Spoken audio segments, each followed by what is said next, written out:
Şenap demeyince böyle yengini bitçiyor ferdi. Açın kameraları. 63 santim daha yengini uduyun şu 63'lüğüne aliyat ağızcığına koşultmadı gelse 5 santim şu an. Son nemecik aşağı yatmanca için. İnni bunu alıp doğru mu? İnni 25 santim olacak da koltuğun 25 santim. Diyak biçemedi aşırına şundan şuna yanına ne çalan vardı? Yengde de şanmış ya. Şundan şuna 25 santim düşüyor ve koltuğumu da. Bununla da 25 santim tabi ana. Zapat koyamıdak dikine 25 santim düştük. 25 düşün yermeden yanımdan ya. Yanımdan 10 santim tıkta yan biçemedi. Şu 10 al yapına. Şey deyip 10 santim anlık dinleyi kabul edeydi. Bunun şey deyip çıkönle yaz. 2 santimetre berden o yaz. Ana. 2 santimetremiz şey deyip o yaz. Onu bir yenmeden aldım. Şu çıkışına çıkıversin. Urmaklı var ya da. Neçe santim şu? 18 santim. Ay böyle 18 vardı. Bunun gönlü yat. İlki tamam 1 santimcik şey deyip o yat. İçine bir 1,5 santimcik. Ana yakıbını al ya şey deyip. At o yanı da. Yanıcı şeylece. Uğurcuğuna varar. He urmaklı çıktı da. Ne kes ya?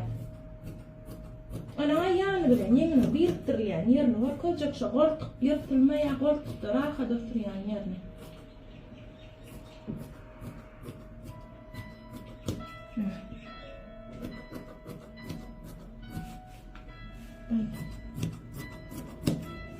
Indi şundan 1 santimden şey diýip çykdyk ýa, ondan ýany bilen biriktirýän ýerini görkezjek. Kıyımcıktan öyle, yakın görünüyor.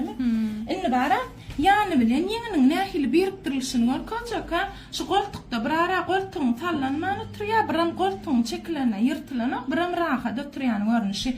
Köp kişi biçenne bara, şeýtýärdiňim şu jaşyan şey dip, o ýara mena şonu dengelenok dip pikir edýän. Ondan şunan fak görýän. Şeýle yengimidi biçdik dogrymy? Bärimiz dikip alykdan men şunu ana şey dipdik ýa-da kapdy. Şeyle göndikliye. Şu göndikliyen için şu koltuk çekip duruyor. Ondan sonra yırtılmak bilen bolýar. Şoň üçin şundan şuna mene göçenim bilen etýän ýöne 3 santimetrjyga daýyn. Santlap görkezäň ha. Ana. Ikabelýär. Meselem 18 bolsa 9 santim. 9 santim belledik. Aşağı 3 santimetr düşýär ana. 3 santim düşdük. Gönü şu jagaşa ýermedi ortalaýatdan bundan al bunu. Bundan bunu. Şey deyip çık. Şundan şey deyip dikkiyatına meyil bilen çık korkadan 1 santimcikdan 1,5 santimcikdan. Ana. Şey deyip şunu göndük hem de şey deyip. Ana. Şundan şey deyip dikkiyat. Şeylece deyip 3 bir şey deyip ondan şunu gön koltuğa girip duruyor rahat oturuyor hemen yırtılmaya. Şey deyip edip görüm. Böyle.